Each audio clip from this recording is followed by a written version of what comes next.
নির্বিশেষে আপনারা সবাই জমায়েত হয়েছেন, আমরা সবাই এসেছি। এমন অনেক মহিলা এসেছেন যারা কোনোদিন বাড়ি থেকে বেরোয় এইখানে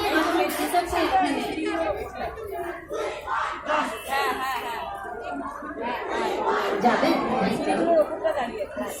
বিষয়টা আমি যেটা সকলকে বলতে চাইছি সেটা হচ্ছে 2024 সালে দাঁড়িয়ে 2024 সালে দাঁড়িয়ে যে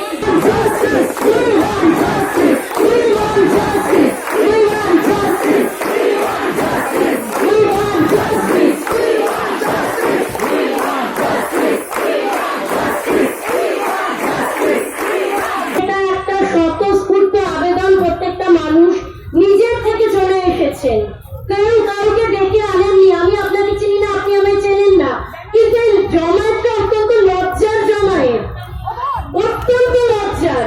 কোন একটি দুর্গা শক্তি যেই মেয়েটি আজকে নৃশংস অত্যাচারের সম্মুখীন হয়েছে এবং নিজের জীবনটি দিয়ে দিয়েছে, সেই আমাদের সকলকে টেনে এনেছে এবং তার সঠিক বিচার যদি আমরা চাই তাহলে এই একদিন একসঙ্গে এইভাবে আসলে হবে না।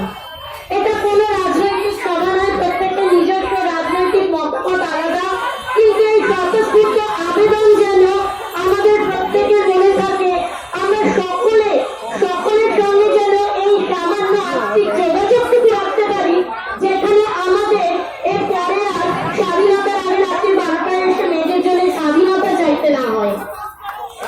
একটা ছোট্ট গান আমি বানাইতে পারি না, কিন্তু ভীষণ রেলিভেন্ট আজকের জন্য তোলাই শোনাবো।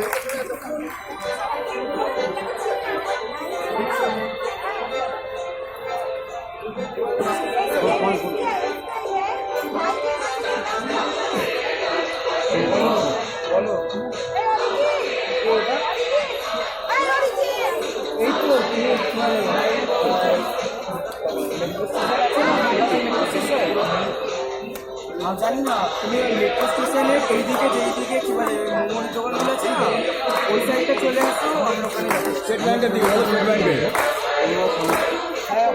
হয়তো